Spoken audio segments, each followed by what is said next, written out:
Lo siento, mamá. Sara no se siente cómoda con que te quedes aquí. Puedes dormir en tu coche si necesitas. Eso fue lo que dijo mi hijo, plantado en el umbral de la casa que yo le ayudé a comprar. Tenía una mano en el marco, como si fuera a cerrarme la puerta en las narices si daba un paso más. Su esposa ni siquiera salió. Alcancé a ver su silueta en el espejo del pasillo, brazos cruzados, celular en mano. La luz del porche seguía encendida. Zumbaba suave el único ruido después de que el candado sonó. Me quedé ahí parada un minuto, lo justo para que se me entumecieran las piernas y el silencio se acomodara.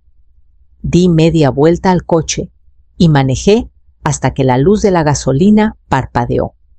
El estacionamiento detrás de la tiendita de la esquina tenía la sombra perfecta para hacerse invisible. Me abracé más la chamarra, pegué la bolsa al cuerpo y usé mi mochila de viaje como almohada. No lloré, no porque no doliera, sino porque estaba demasiado rendida. En algún punto de la madrugada, un camión de reparto retumbó al pasar, luego otro. Me dolía la espalda. Me moví y me quedé mirando la tela del techo hasta que amaneció. El parabrisas estaba empañado por dentro. Lo limpié con la manga. Ahí fue cuando sonó el celular. Número desconocido. Lo dejé vibrar una vez, 2. Luego contesté. Señora Langford, la voz era clara, formal. Soy Raimundo, asistente personal del señor Alden Holbrook. ¿Quiere verla? Hoy.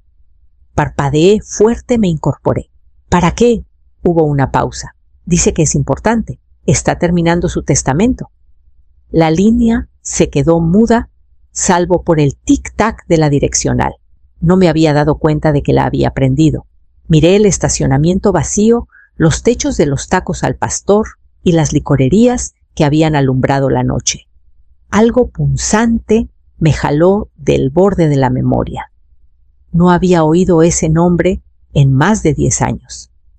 Pero recordé el arroyo. Al hombre, la sangre en las piedras. Me aclaré la garganta. Dígale que voy. Las rejas se abrieron antes de que pudiera arrepentirme de doblar. La grava crujió bajo las llantas, demasiado fuerte, en el silencio de la mañana. La hacienda Holbrook se alzaba en capas piedra antigua, cristales oscuros, setos recortados, que olían a billete. Estacioné junto a la entrada lateral sin saber si debía usar la principal. La puerta se abrió antes de que tocara. El hombre traía chaleco gris prendedor plateado en el cuello. Ya lo está esperando. Lo seguí por un pasillo que parecía museo. Cuadros que no me decían nada, muebles que no invitaban a sentarse. Pasamos una chimenea más grande que mi antigua oficina. Apenas había dormido. Mi chamarra todavía olía a tapicería de coche y café viejo. Las manos me temblaban a los costados. Nadie me había preguntado cómo estaba solo si vendría. Me llevó a un estudio. Libros encuadernados en piel luz suave. Y ahí estaba el más flaco de lo que recordaba, pero inconfundible. Alden Holbrook, recostado en una silla de ruedas, envuelto en una cobija que combinaba con las paredes verde oscuro. Sonrió, pero la sonrisa no le llegó a los ojos. Señora Langford, dijo bajito, como si hubiéramos platicado la semana pasada. Luce exactamente igual. Yo no. Usted me salvó la vida una vez, dijo, pero nunca supo qué pasó después.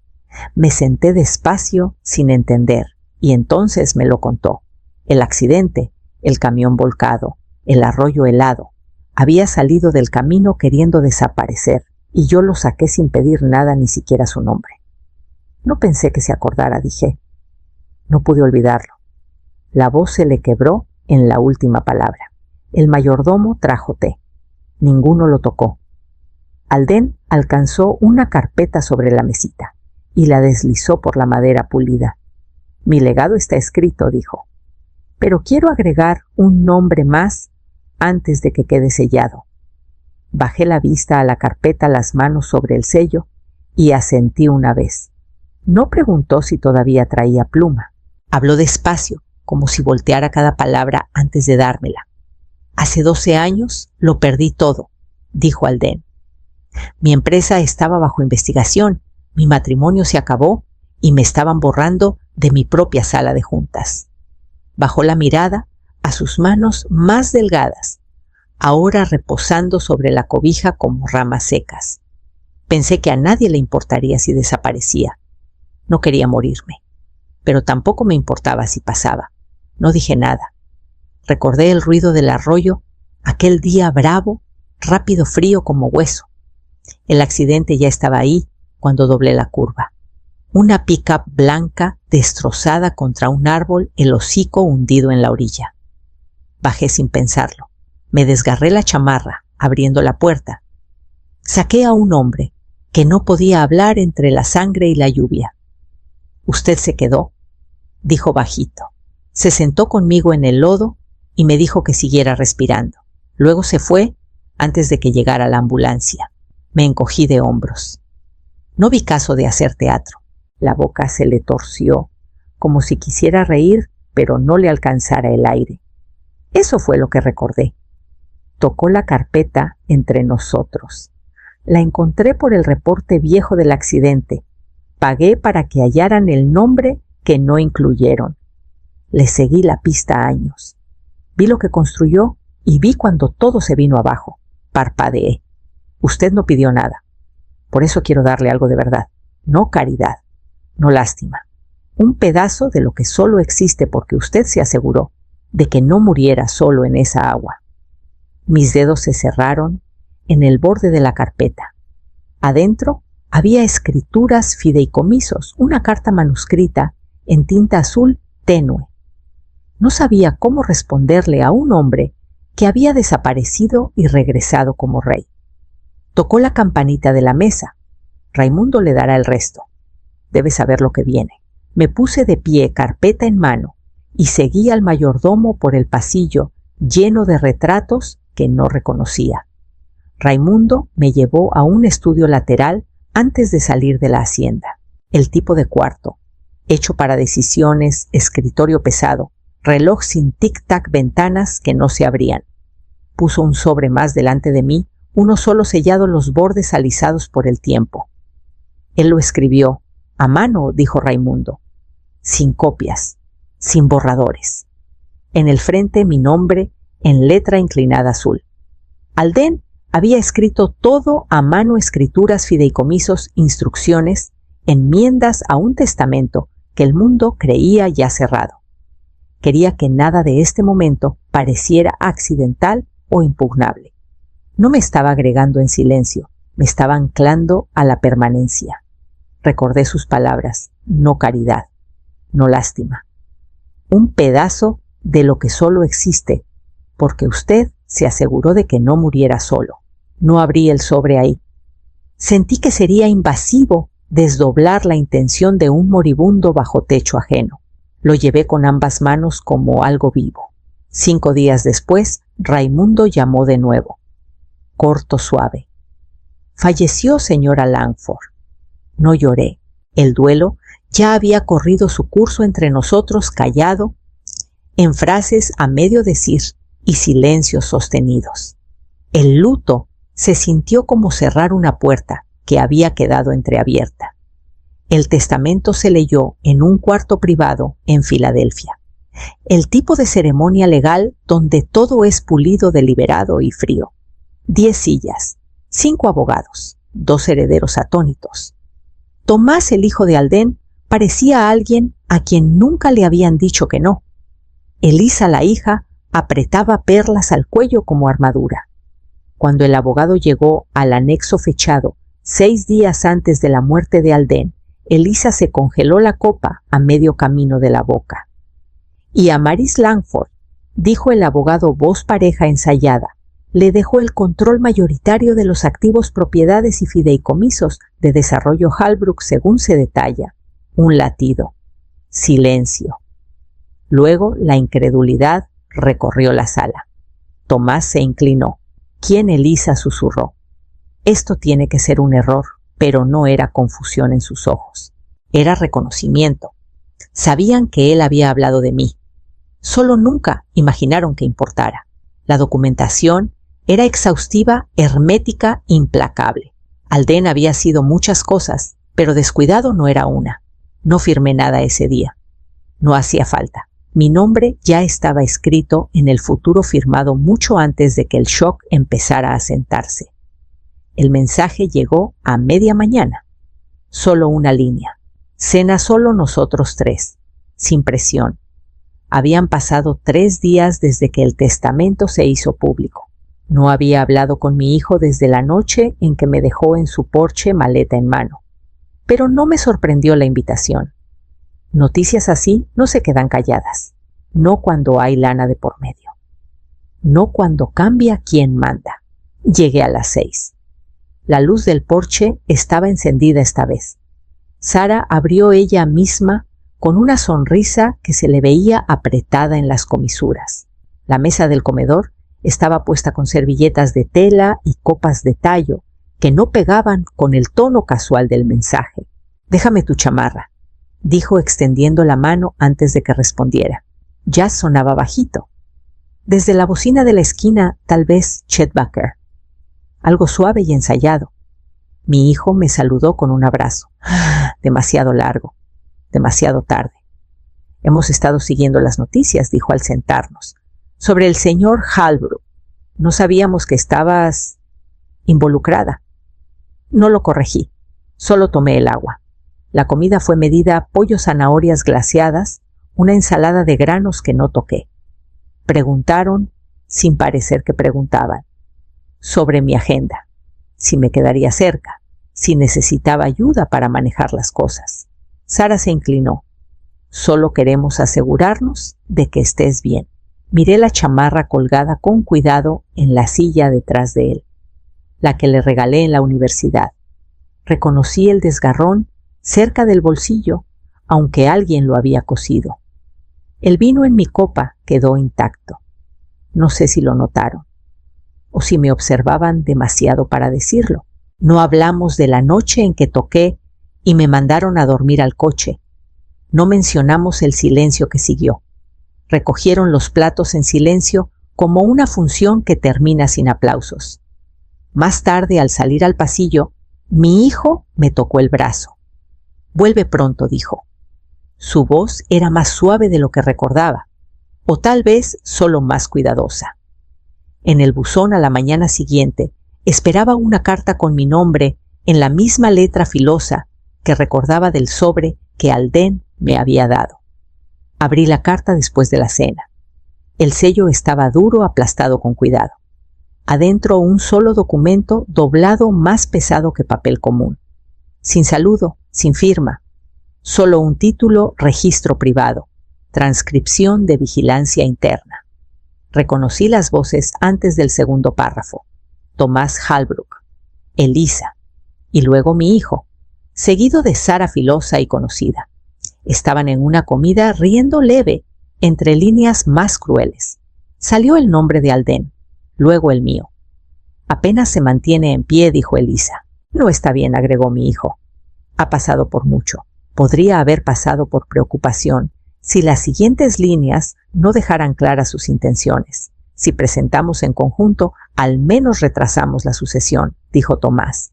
Mi hijo no objetó. Y luego Sara, voz ligera. «De todos modos, en 5 años ya estará muerta. ¿Para qué compartirle nada?»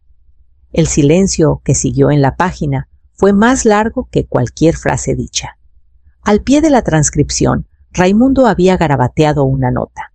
El señor Holbrook quería que tuviera esto. Para contexto, la familia sabía que los grababan. Él se aseguró.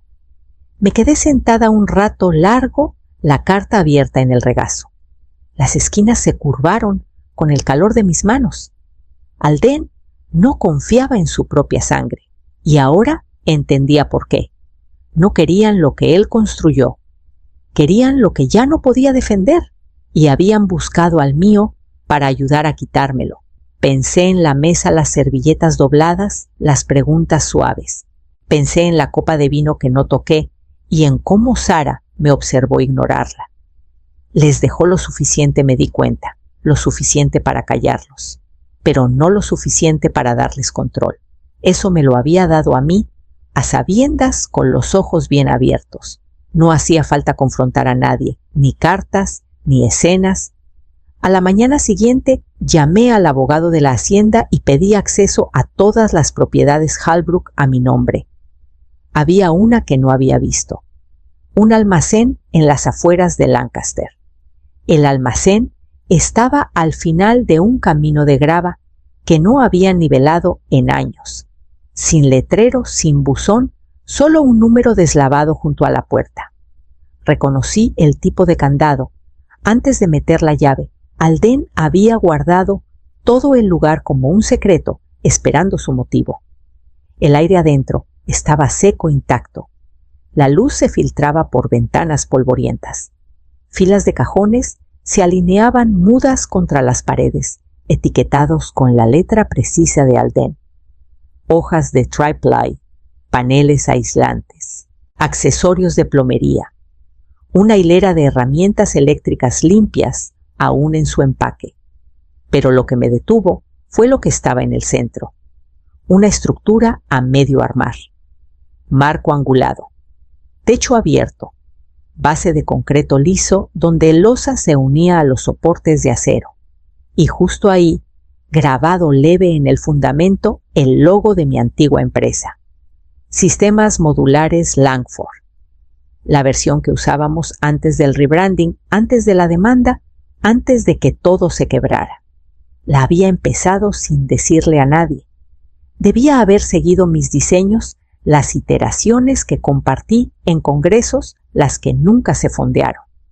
Tomó lo que el mundo me negó y construyó un lugar para seguirlo adelante. Caminé la longitud del marco presionando la palma contra el acero. Las soldaduras estaban limpias. Alguien lo había hecho con cuidado, en silencio. Para mí, no era un monumento, no pretendía impresionar. Era un plano que aún respiraba. No dudé, llamé a Lina Morales, mi exaprendiz ahora en planeación urbana en Pittsburgh. Contestó al segundo timbre. ¿Es por el desastre Halbrook?, preguntó. No dije, es por volver a empezar. Necesito a alguien que recuerde cómo hacíamos las cosas antes de que el dinero se metiera. Se quedó callada un momento, luego dijo, voy a verlo. Me quedé un rato más después de colgar, barriendo el piso con el pie, planeando ya. Medidas, fases, cadenas de suministro. Todo volvió como memoria muscular. Cuando cerré el almacén y salí al aire de la tarde, sabía exactamente dónde iría la primera casa. La casa quedó lista a finales de primavera. Líneas simples, cimiento colado, revestimiento suave que atrapaba la luz sin gritar. 2 recámaras, porche amplio. Un asiento junto a la ventana donde el sol de la mañana caía justo. No estaba hecha para impresionar, estaba hecha para durar. Nunca corté listón, sin comunicado. Nadie fuera de mi círculo supo que me había mudado. Planté lavanda al fondo del deck, armé camas altas para jitomates y hierbas y mantuve el interior callado, libros, cobijas, espacio para pensar. Algunas noches encendía la chimenea solo para oírla. No había placa en la puerta, ni dirección en el buzón, pero la voz corrió igual. La carta llegó en un sobre manila, manuscrita, doblada con cuidado. La directora de un albergue local. Su ala de vivienda transitoria había sufrido daños por tormenta. Habían oído que yo sabía de sistemas modulares. No pedían lana, solo consejo. Llamé esa misma tarde. Escuché el problema. Luego pedí ver el espacio yo misma. Para la siguiente semana teníamos plan. No una donación, una construcción. Traje a Lina. Revisamos permisos, corrimos números. Algunos cajones sobrantes del almacén de Alden se redirigieron. El diseño viejo, el que nunca aprobaron, encajaba perfecto en el terreno. El trabajo le dio forma a los días. Madrugadas en la obra. Noches tardes en la mesa de dibujo otra vez. Me dolían más las rodillas, pero el resto de mí se sentía más firme que en años. No le dije a mi hijo. No por rencor. Simplemente no le concernía. Esta parte de mi vida no era algo que le debiera explicación a nadie. Era trabajo que salía de mí, no de duelo, ni culpa, ni legado. solo propósito. Las primeras familias entraron al ala nueva en julio, sin ceremonia, solo llaves en manos que habían esperado demasiado. Esa noche me paré junto al lago mientras la luz del porche se encendía detrás de mí. A lo lejos grava, crujió bajo llantas lento y conocido. Un solo coche subiendo la entrada. Su coche se quedó ronroneando al final de la entrada un buen rato antes de apagarse. Cuando bajó se veía más chico de hombros que antes, sin portafolio, sin reloj inteligente, solo su chamarra, una bolsa de papel y una cara que aún no sabía dónde posarse. Traje pay, dijo como saludo, del que te gusta. Tomé la bolsa, sin abrazo, sin apretón tieso, solo el cambio de peso de unas manos a otras. Adentro notó que la puerta del closet de servicio rozaba el marco. «Puedo arreglar eso», dijo ya buscando un desarmador. Solía repararme cosas a los 13, bisagras de gabinetes mosquiteros, cadenas de bici. Cuando ofrecer arreglar algo era otra forma de decir «te quiero». Lo dejé trabajar. La casa guardó el sonido de nuestra respiración y el ocasional raspón del desarmador. Cuando terminó el pestillo, cerró más limpio, más suave, con intención. Nos sentamos en el porche después. El lago se extendía quieto más allá de los árboles. Puso el pay entre nosotros, pero ninguno lo abrió. «Cometí un error», dijo ojos bajos. «Me asusté. Pensé que si te ayudábamos, nos quedaríamos atascados». Las palabras eran sinceras, aunque tardías. Asentí una vez lento. «No te equivocaste en tener miedo». Lo tragó y por primera vez no intentó rebatirlo. Juntó las palmas, estudió los callos en la base de los dedos. Sin manicure, sin suavidad, de vida tech. Había vuelto a trabajar con las manos seguramente por necesidad. «Extraño cómo eran las cosas», admitió. Un suspiro largo me recorrió. El aire entre nosotros era más pesado que confesión, más ligero que expectativa. «Pero creo que extrañas a quien yo era», dijo bajito. No busqué consuelo. No lo contradije. Los grillos de la noche llenaron el silencio por mí. Algunas verdades se suavizan cuando se dejan intactas. La luz del porche calentó su perfil, la misma luz que una vez alumbró a un niño que creía que su mamá podía construir cualquier cosa. Y en el silencio que siguió los dos, supimos que el arreglo que acababa de hacer en el marco era la parte más fácil de lo que necesitaba reparación. El resto requeriría mano más firme, reconstrucción más lenta y un plano que ninguno había dibujado aún. No celebré cuando la primera casa quedó. Sin listón, sin discurso. Solo un momento a solas, con la estructura, mi mano en el marco, el olor a madera nueva, asentándose en aire que no recordaba nada de lo anterior. Algunos agarran la lana y desaparecen. Yo la tomé y regresé a los planos. Para principios de primavera, el prototipo estaba habitado. Para verano, 4 casas más se unieron a lo largo del campo este, compactas ahorradoras resistentes a tormentas. Cada centímetro planeado para durar, no para lujo. Paneles solares, aislamiento grueso, almacenaje que tenía sentido. Los que se mudaron no pidieron historias. No querían hablar de legado ni herencia. Eran enfermeras maestras, un cartero jubilado con cojera que había caminado este condado 32 años. Trajeron macetas rotas cobijas que olían a closets viejos y vidas que necesitaban espacio para respirar. No puse mi nombre en el letrero de la entrada, el que solo decía 5 pinos, pero pasaba seguido.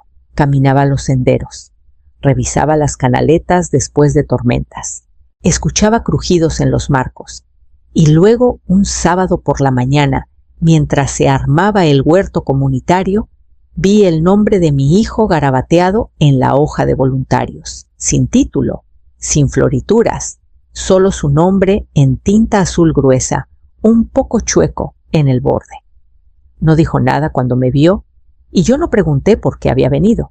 Solo se acercó, tomó el segundo martillo del banco de herramientas y se puso a mi lado en el marco del cobertizo que reforzábamos. Trabajamos en silencio, codo a codo, sin prisa, sin tensión. Solo ritmo, el clic callado de los clavos, el golpe de la madera, la respiración de algo que lentamente, firmemente tomaba forma. La estructura creció para el mediodía, solo un cobertizo, pero suficiente para guardar las herramientas secas y las semillas protegidas. Cuando guardamos, al terminar el día, él se detuvo en la cajuela abierta y me miró no esperando elogio, solo asegurándose de que hubiera visto. Yo sí,